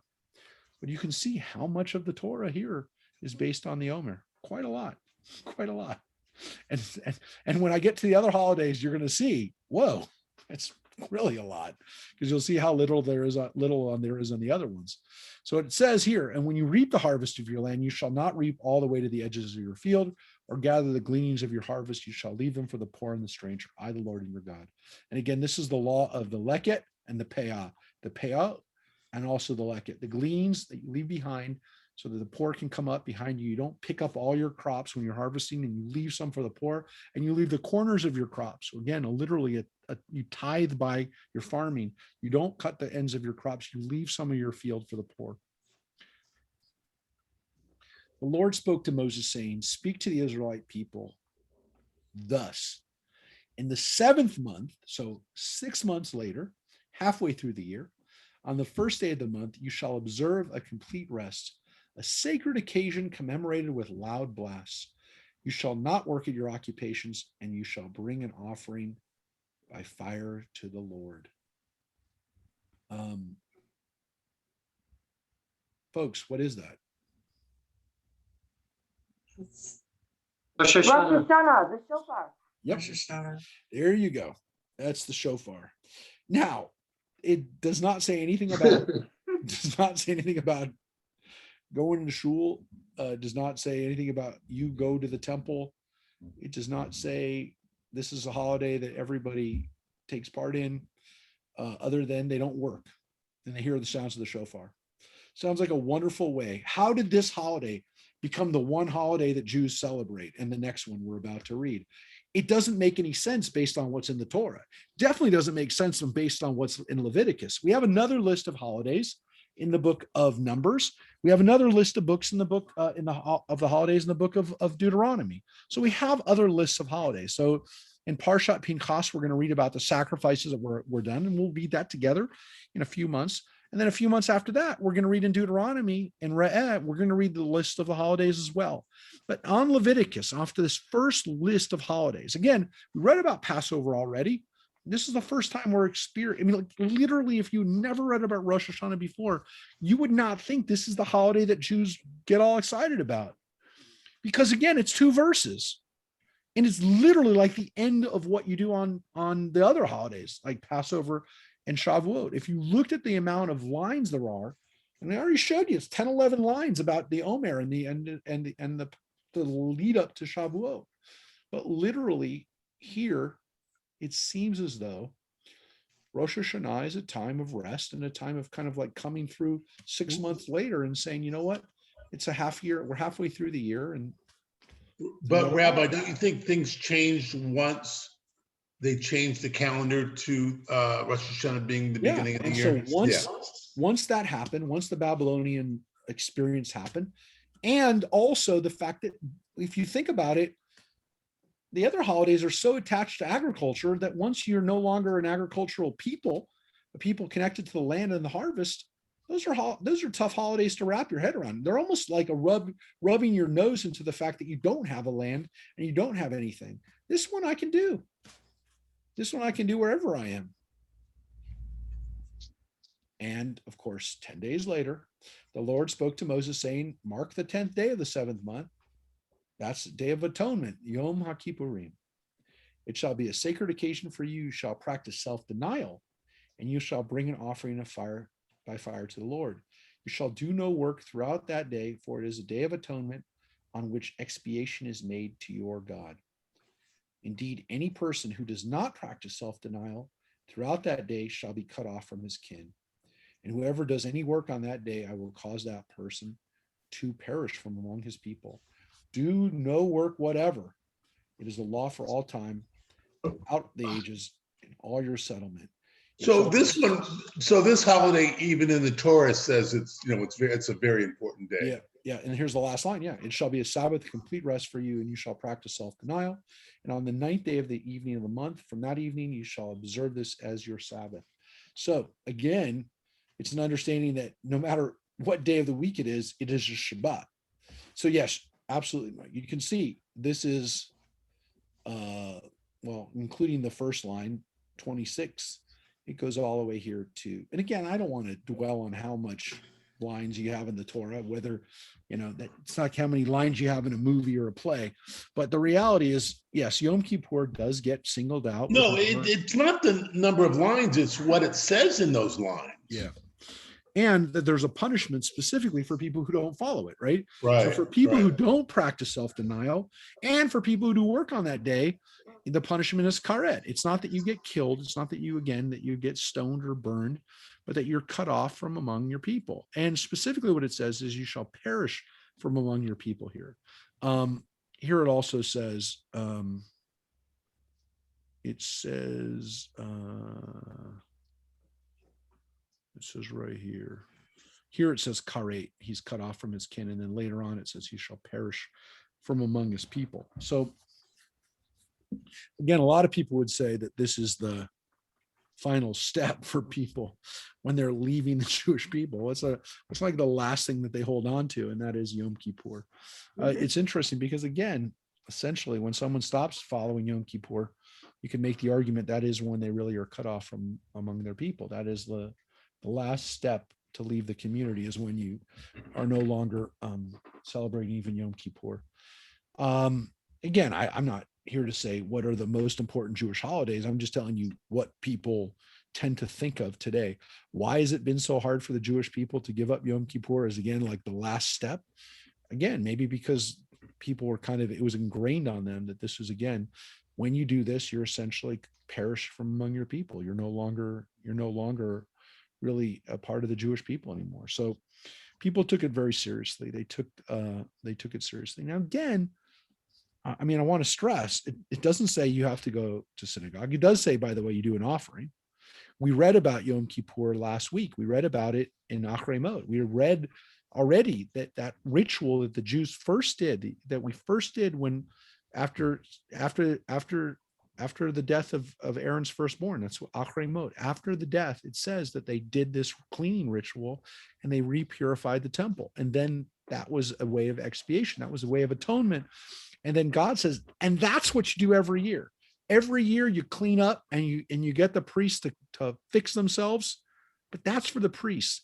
This law now in Leviticus is for everybody. So what we read in Achrei Mot, hey, that's for the priests to do. Now everybody has to do this. The self-denial, which we now, of course, take from that, not eating, not drinking, not having sex, not washing, not anointing ourselves with oils and stuff. Those are the things, not wearing leather shoes. Those are the rabbinic understandings of what self-denial is. But again, it also is not working, and it also is offering up this offering, an offering by fire, which is the expiation for you. But again, most of the work is being done by the priests. Most of Achrei Mot that discussed the offerings, and it's actually the part that we read at Yom Kippur. We don't read this part at Yom Kippur, folks. We actually don't read this part. We read the part about what the priests do, where it also says self-denial. It also talks about self-denial and a day you don't work. It says Shabbat, Shabbaton. It says it's not just a Shabbat, but a Shabbat of Shabbats. It's a Shabbat, Shabbaton. It's a Sabbath of Sabbaths, which is the word that we have here. And again, not to do work. So we take that law very seriously. We take it very seriously. And it says a chukat olam, a law for all time, throughout the generations. So we pass that law along. We pass that rule along to our people. So it is the only time that we fast on Shabbat. Even Tisha B'Av, if it falls on Shabbat, we don't fast. We fast on the 10th of Av. We don't fast on Shabbat, except for Yom Kippur, because it doesn't say you move it to the next day. On the contrary, it says you start from the night of the 9th into the 10th. Can't do it on another day because it says this is the day. And so we it's still a Shabbat, but it's a Shabbat where we can fast. It's the only one. Otherwise, we're not supposed to fast on Shabbat. Fast of the firstborn this year was on Shabbat, or actually the day before Shabbat. We weren't even supposed to do that. You're supposed to do it the day before. You're supposed to do the fast of the firstborn before Passover. But it got moved because we are not supposed to fast on Shabbat. Shabbat is supposed to be a day of joy, celebration. It's not supposed to be a day of fasting. One difference is Yom Kippur. This is not a fast of sadness, it's a fast of purity. So that is the law of Passover. I mean, excuse me, of Yom Kippur, which is longer than the law of Passover, the law longer than almost every law that we had, except for the law of the Omer. Now we get to Sukkot, which comes right after. The Lord spoke to, and again, maybe you can make this as the argument for why Tishrei became so important as a month of holidays, because most of the days are, again, most of Tishrei were kind of in the midst of thinking about holidays and the 10 days of repentance, and those, if you add those 10 days plus the 8 days of Sukkot, you wind up with 18 days of being in a holiday frame of mind. And really, even the days between Yom Kippur and Sukkot are kind of still, you're getting ready for Sukkot. So really, most of the month of Tishrei is kind of holiday time, at least for me. Like I always tell people, until Simchat Torah is over, I'm in holiday mode. I'm only thinking about holidays during Tishrei. So here is the law of Sukkot. Let's see how important it is. Say to the Israelite people, on the 15th day of the 7th month, there shall be a feast of booths to the Lord to last 7 days. The first day shall be a sacred occasion. You shall not work at your occupations. And again, very similar to Pesach. 7 days you shall bring offerings by fire to the Lord. On the 8th day you shall observe a sacred occasion and bring an offering by fire to the Lord. It is a solemn gathering. You shall not work at your occupations. This is the Shmini Atzeret. This is the 8th day. And it's called an Atzeret, a solemn gathering. That's the translation. It's a convocation or a gathering is the Atzeret. This is the 8th day, which is to some extent, it's a separate holiday, but it's not, because it's the 8th day of the holiday. So some people say, well, it seems like a separate holiday. Well, kind of, it's kind of in between.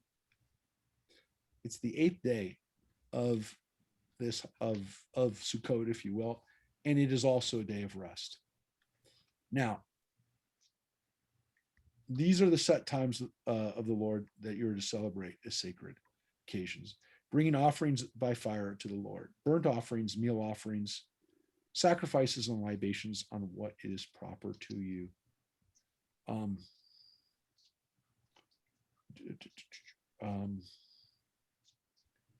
just tell you one other thing here. So now, if you just read that, you're like, oh, that's Sukkot.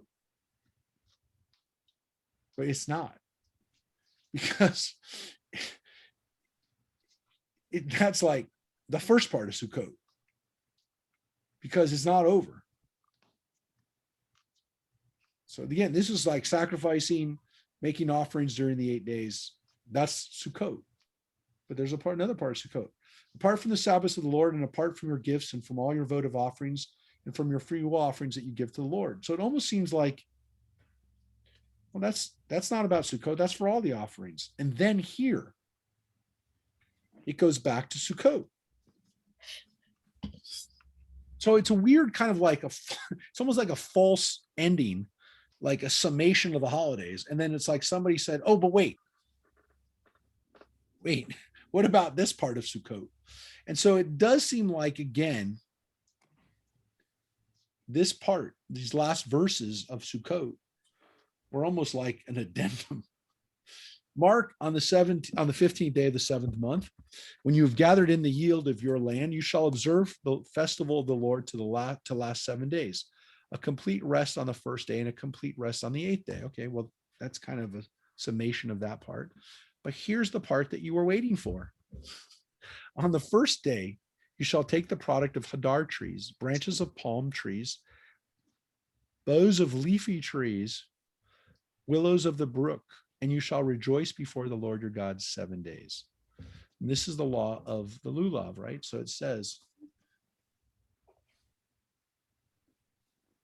Priyatz hadar, fruit of goodly tree. It doesn't even say goodly tree. It says the literal word hadar. You take branches of palm, you take boughs of leafy trees and willows of the brook. And the only one that actually we know for sure what it is is the Arvei Nahal, which are the willows of the brook. Arvei, the Aravim, we know that was what it is. The other ones doesn't really say what it is, but the rabbi said definitively, by the time of the Talmud, it's an etrog, it's a citron. The Pri Etz Hadar, the fruit of the Hadar tree, which again probably is from the word Hadar, means good or goodly tree, which is the way the King James, I believe, translates it, the fruit of the goodly tree. Tamarim, that is a palm tree, that's a palm. That's pretty distinctive. Which kind of palm tree? Doesn't really say, but it's tamar. And then the boughs of leafy trees, we assume that to be myrtle. That's the same word that we use. So the lulav is the compilation of those four things. We bring those things together, and it says, "You shall observe it as a festival for the Lord 7 days in the year. You shall observe it in the 7th month as a law for all time throughout the ages." And here's the other part of the holiday. You shall live in booths 7 days. All citizens in Israel shall live in booths, in order that future generations may know that I made the Israelite people live in booths when I brought them out from the land of Egypt. I, the Lord, am your God. So this is the laws of Sukkot that we know. The laws of the lulav and the laws of living in a sukkah, which we assume today to now mean that fulfilling the law on the basic level is to eat in the sukkah. To fulfill the law of living in it is to eat challah, or to eat some food, or to eat a meal in the sukkah. At least one of those days you fulfill the mitzvah, we believe, of doing that. Again, some people build a sukkah and actually sleep in it. And some people, simply by moving their furniture out into the sukkah like we do, we eat all our meals in the sukkah. We don't sleep every night in the sukkah. Maybe we sleep one night in the sukkah. But the reality is that by living in the sukkah for that week, we're fulfilling this mitzvah. And it actually says why. To remember the fact that we were on the run in the wilderness for all that time before we came into the land of Israel. And that's what we do by living in a sukkah. So these two mitzvot are now here. Now, again, it seems like there was a false ending here in these verses, 37 and 38. But now there's this final line. So Moses declared to Israel the set times of the Lord. Vaydaber Moshe et Moadei Adonai el bnei Israel. So that famous line in verse 44 kind of sums it all up. These are the laws that are set aside. So again, it seems like these two verses probably would do better here at the very, very end, like here, instead of, again, kind of in the middle of that. But again, if you think about it, these are not sacrifices. These aren't votive offerings. All the other things that we read up until that point deal with sacrifices that we offer on the holidays. These words are for everybody and don't require any sacrifices whatsoever. And so these living in booths, these picking up a lulav, those were not done by the priests. Those were done by everybody. Everybody was fulfilling those. And that's different from most of the laws of the holidays we have. Because remember, in most of our laws that we have, let's face it, the holidays, for the most part, seem to be the work of the priests, but not Sukkot. Sukkot is where, even in the Bible, the people got involved. And you can also make the argument that when we have Passover, those are also things that everybody did by making the Passover, making the matzot. But there's also that sacrifice in there, that Pesach offering, which is a little different than the priestly offerings that people did, because on that day, other people had the Passover offering. Other people, not just priests, were sacrificing and eating that goat. So again, chapter 23, the most famous part of it's the most famous part of Emor, but it's not the end. And so in this last 12 minutes or so, we're going to make our way through chapter 24, which is the last part of this. And this is got a little story in it, which is, again, unusual for Leviticus because we don't usually have stories. We have a little tiny story in here, which I'm going to share with you. and you'll have a chance to see it. But there's other stuff here too. The Lord spoke to Moses saying, command the Israelite people to bring you clear oil of beaten olives for lighting, for kindling lamps regularly. So this is the oil for the menorah. Aaron shall set up the tent of meeting, let them up in the tent of meeting outside the curtain of pact, to burn from evening till morning before the Lord regularly. It is a law for all time throughout the ages. And this is the tamid. This is the literally the ner tamid, the oil lamps that burn all the time, which is why synagogues still have a ner tamid, because the temple, original Mishkan, every time, ever since we've had a place to pray, we kept the light on. Kept the light on. That's like the old Motel 6, right? We kept the light on. Hardly. The temple was not Motel 6. I don't want anybody to Tom Baudet, whatever the old thing, the old commercial. But he shall set up lamps on the pure lampstand before the Lord to burn regularly. Again, tamid, all the time. You shall take choice flour and bake it 12 loaves, 2/10 of a measure for each loaf. Place them on a pure table before the Lord in 2 rows, 6 to a row. With each row you shall place pure frankincense, which is to be a token of offering for the bread, as an offering by fire to the Lord. So again, this represents the 12 tribes. You shall arrange them before the Lord regularly every Shabbat day. It is a commitment for all time on the part of the Israelites. So these offerings of challah, these offerings of loaves, not originally, again, we kind of imagine that they're like the challah that we had.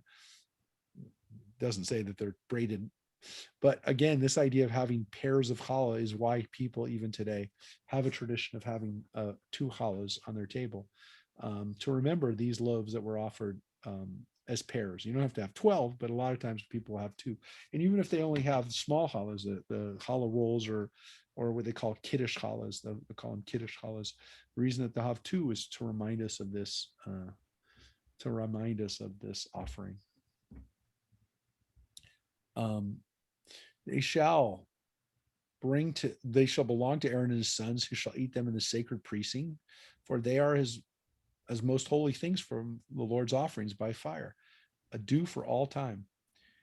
Now that is the story of the offerings. Now, or not the story, that's the law. Now we get to the story. Okay, so this is where, again, you have a little bit of narrative, which is very rare in the Torah. So here we go.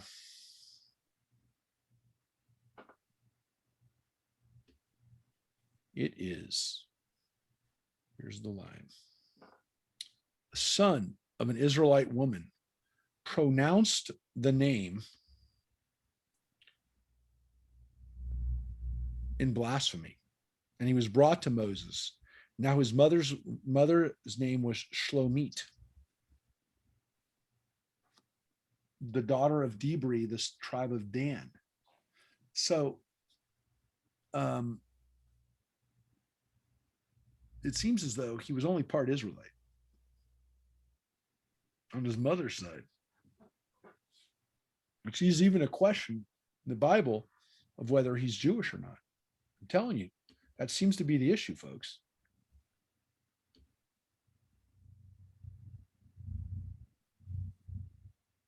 And the Lord spoke to Moses, saying, take the blasphemer outside the camp, and let all who are within hearing lay their hands upon his head, and let the whole community stone him. And to the Israelite people, and speak to the Israelite people, speak thus: anyone who blasphemes his God shall be bearer of his guilt. If he also pronounces the name of the Lord, he shall be put to death. The whole community shall stone him, stranger or citizen, for if he has thus pronounced the name, he shall be put to death. If anyone kills, let's finish that. That's the end of the story. Kind of explain what happens here. So here we have someone who is blaspheming, and what seems to be the issue here, because again, like it should be straightforward, other than like maybe the issue is that he's only half Israelite, and can we punish someone who's only half Israelite and maybe not even in the biblical period, the right side. Again, we know originally in biblical times it was patrilineal descent. So is he really even supposed to be held accountable for this stuff? And so the answer is, it seems to be that he is punished. He is punished for this.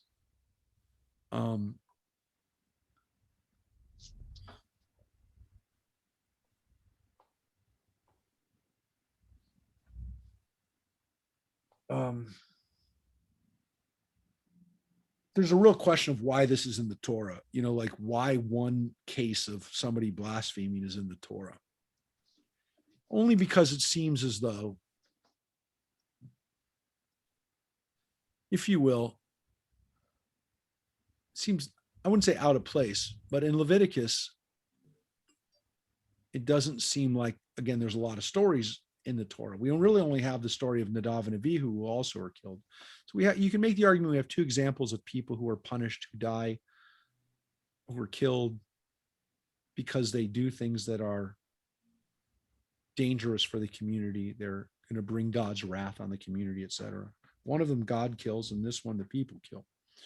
But that's really the only two narratives. And again, this is hardly a narrative. It's 5 lines. But one of my professors of Bible, David Noel Friedman, pointed out something really interesting, which is and he wrote the book, it's called The Unity of the Hebrew Bible. And when he pointed out, he was the first to discover this that we know of. He kind of put forward this idea, David Noel Friedman, that the Torah and then the first few books of the books of the prophets, of Nevi'im, the historical books, the ones that go Joshua, Judges, Samuel, and Kings, if you look at those books, almost book by book, the people break the laws. They get the 10 commandments in the book of Exodus, and immediately they break the first 2 commandments, right? To get the 10 commandments, and in the book of Exodus, what do? They make the golden calf. Mhm. And they give up God to some extent, right? They break the first 2 with that commandment, with that sin. They break commandments 1 and 2. The next book of the Bible is Leviticus. The next book. Which commandment do they break, folks? You tell me. What is this commandment about? Not Take the name of the Lord in vain. which commandment? 3rd. It's the next commandment. So do you understand what's happening right here? Lessons. They're breaking the commandments one by one. But Rabbi, isn't this story really another commandment? And that's why we don't even know how to pronounce the name of God. Yeah, but the interesting thing is, why do we have this weird story in a book that doesn't have stories? Right? To me, it's not really a story. To me, it's really, like I said, it's a commandment. It's a law. Yeah, but here we have an example of Right. the commandment being broken. Right? Yeah. And so he offered this interesting fact, which is, if you look at the Bible, and they're pronounced stories where like they look right at it. Like, and the funny thing is that people didn't notice it. They were looking right at it and they didn't notice it. Because if you look at it, and some of the stories are just so grievous, and you're like, oh my God, I just looked at that. So by the time you get to like commandment 8, then, oh, by the way, the story in the book of Numbers, right? The next commandment, not to break Shabbat. The weird story in Numbers is the story of a guy who gathers sticks on Shabbat, and they have to put him to death. A weird story, but it fits perfectly into this theme, into this thing that he discovered. And then the weird thing is that like suddenly the story of David and Bathsheba and this horrible case of adultery that becomes a national disgrace to some extent, all of a sudden when you do the math, you go, oh my gosh, we got to the book of Samuel and we read the story of King David and he's breaking the 8th commandment. Oh my gosh. And it literally, like, it almost goes perfectly down the road that the Israelites publicly. Now you could say, well, adultery, I mean, that was done on a daily basis, right? You take a group of Israelites, they're going to all do it. Somebody's doing adultery every day. But there was a case of adultery that almost brought down the whole country. Almost the whole country was destroyed by this case of David's infidelity, which everybody knew. And so David Noel Friedman proved that maybe this little story in Leviticus is the key. Because what happens when the Israelites break every one of the commandments? That's God's final straw with the 10th commandment. I gave you 10 commandments. I gave you a code. I gave you a pact, and you broke every one of the 10 commandments. And now I'm exiling you. And at the end of the book of Kings, the Israelites are exiled. And so his again, it's called the unity of the Hebrew Bible. He proved, I think, a compelling case. I think to me, he proved this idea that the editor, and what's so interesting about it is it shows that there was an editorial decision in those first books of the Bible to present a historical case for why the Jewish people were exiled. Because you broke the commandments, and you know you broke the commandments. Lest anyone think God didn't uphold his side of the art. God told us what was going to happen if we broke the commandments, and we broke every one of them. And again, why is this little story here? It might be part of this bigger plan of telling us, oh yeah, we broke every one of the commandments almost in order. Now, it doesn't quite go exactly in order. When you get to some of the commandments, as he points out, it kind of, it's not, but if you want to read the book, it's a very short book. It's called The Unity of the Hebrew Bible, and by David Noel Friedman. And I'm not sure how many pages it is. At least the version that I have is pretty short. Here it is. I don't know how many pages it is, but Francine, yeah, you asked me for the name of the book. It's The Unity of the Hebrew Bible, David Noel Friedman, and it's 125 pages, so it's not too long. So it's an interesting read, and again, for people who like to understand how the Bible was edited together and put together, maybe that was one of the unifying factors for the people who edited and put together the historical books of the Bible, not the prophetic books, but the historical books, which again start in Genesis to some extent and go all the way through to the end of Book of Kings. So if that's the case, then there is an amazing thing that happened, which we didn't necessarily notice. And for most Jews, it really wasn't important because we knew we were breaking the laws, and whether we broke all 10 really wasn't necessarily the biggest issue. But it is interesting from the sake of people looking at the editorial decisions made. But let's finish up. So again, this little story, which a lot of times people are like, what's this even doing here? Maybe is a key to the puzzle. So I do want to share that with you. And I like again, at least putting that out there for you to know. And it's a fairly new, I think he wrote the book not too long ago. I remember being in his class. He had me teach for him a few times. And, he had me teaching this. So I guess I really did believe it, because I didn't teach the whole thing, but I taught a couple of the sessions. He kind of left me with this, I don't remember which commandments or which stories I taught, but I was happy to do it. I was about 19, must have been about 1989. So it was just before this book came out, which again, I think it came out in 91. But he worked on this idea for a long time. So anyways, it's pretty amazing. All right. By the way, if that's the case, then the book itself, the book of Genesis through book of Second Kings, is a book, and it is or at least was edited together as one of the greatest books ever, and was one of the earliest edited books, which is also quite amazing to think about. But it's not it's not the key issue. I just want you to know that. So, and then it continues. If anyone kills any human being, he shall be put to death. One who kills a beast shall make restitution for it, life for life. If anyone maims his fellow, as he has done, so shall it be done to him. This is the law of lex talionis, of eye for an eye, tooth for tooth. We know this because we've heard it so many times. Fracture for fracture, eye for eye, tooth for tooth. The injury he inflicted on another shall be inflicted on him. Again, we talk about the fact that this is also reflected in the Code of Hammurabi. The rabbis also taught that it was not necessarily you had to take out someone's tooth, but that you had to compensate them for for it. Again, it doesn't seem like maybe that was the original intent of it, but the rabbis say no. Nobody went and pulled out someone's tooth or eye, that they actually had to pay compensation for it. One who makes a beast shall make restitution for it, but one who kills a human being shall be put to death. You shall have one standard for stranger and citizen alike, for I, the Lord, am your God. Folks, doesn't say again that strangers immigrants, non-citizens get treated differently. They get treated like a citizen, like the people, like your people. They're held to the same law and they're punished as such, which again, if in fact this guy wasn't an Israelite, it doesn't matter because you have one standard for stranger and citizen alike, which is why, again, when we come to the end, it says Moses spoke to the Israelites. They took the blasphemer outside the camp and pelted him with stones. Thus the Israelites did as the Lord had commanded Moses. What a happy ending to the story, which is this great Torah portion that has the wonderful laws of holidays, finishes, the maftir finishes with these last verses, which are, again, It's a one of the punishment. only parshas that really doesn't end good. Yeah. On the other hand, it is good from the standpoint, again, the rabbis must have looked at it as this, that they took care of the issue and they did what the last line is good. They did what the Lord commanded Moses. Right. So they followed the rules.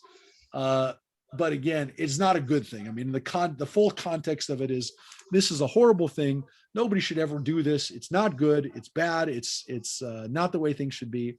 And the guy broke the third commandment, which is a blasphemy, blasphemy, which is not a good thing, but doesn't seem necessarily to be a death penalty kind of thing, but it is a death penalty. And again, it gets back to this issue too, that the strangers and the citizens had one law. There was one law for both.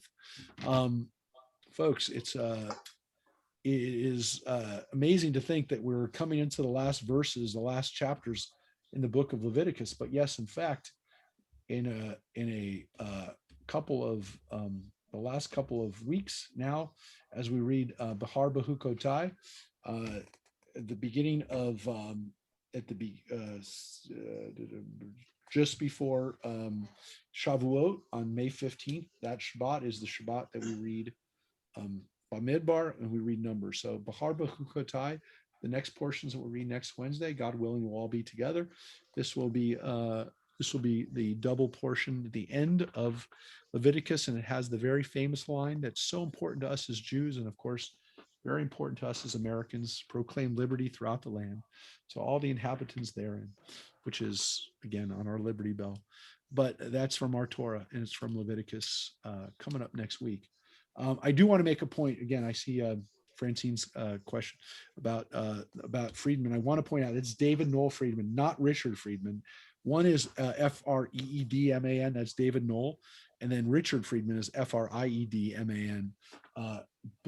Unfortunately, David Noel passed away a few years ago. Richard Friedman is still alive, thank God, and works in Georgia, at University of Georgia. Both of them, though, were at UCSD, and both of them were my professors at the same time, which was an embarrassment of good luck. The fact that I had both Friedmans, both of them. The older Friedman, David Noel, was literally of another generation, but between the two, I had two scholars that came directly almost from Mount Sinai, from William Foxwell Albright, who was the professor of Near Eastern Studies, and Professor Wright and Professor Moore that came out of Harvard. These guys were the ones who really were the founders of American Biblical Studies, and still have a huge effect. Almost all biblical scholars come out of Albright and Moore and Wright's teachings, and almost everywhere in the world. And again, it's Bible study that is amazing, because you have people who are evangelical Christians, Orthodox Jews, atheist, agnostics, all studying Bible in a way that all of them could study. And it's one of the few ways that people study Torah, maybe again, the Jewish way of studying Torah, bringing people together. But it's one of the few ways that, for whatever reason, the American style of biblical studies was always much more welcoming and allowed people to go in lots of different directions, which again is quite amazing. And it doesn't mean everybody agrees on everything. On the contrary, people have lots of differences of interpretations. There's always different interpretations, but it really does come out of a very respectful way of looking at the Bible, which is the American approach to Bible study, which is, again, to allow for lots of interpretations, lots of possibilities, but again, a very, very deep respect, abiding respect for the Bible as, again, something that we continue to learn from, and are really an amazement where people just, as they're uncovering more layers, as Friedman did with saying, oh man, there's maybe a unity to these books. That comes from a place where, again, he was educated to have great respect for the text, while at the same time, again, being critical scholars. So I'm amazed by it. I always think about conferences and the ways that people, whether they're meeting together or whether they're writing articles about each other's books, that these people that came out primarily, again, of the Harvard schools and the School of Oriental Studies, that those people did have respect. As I said before, they were not perfect people. They were also did a horrible thing by holding on to the Dead Sea Scrolls. We had that discussion before. And I will tell you that, again, that was not a good thing. So as good as these and as decent as these people are, they did a horrible thing by holding on to the monopoly of the Dead Sea Scrolls. So they're not perfect people by any stretch of the imagination. They definitely did some stuff that I don't agree with. And I told you why they did it, because they got to have a monopoly. And whenever anybody has a monopoly, they very rarely give up on that monopoly willingly. But again,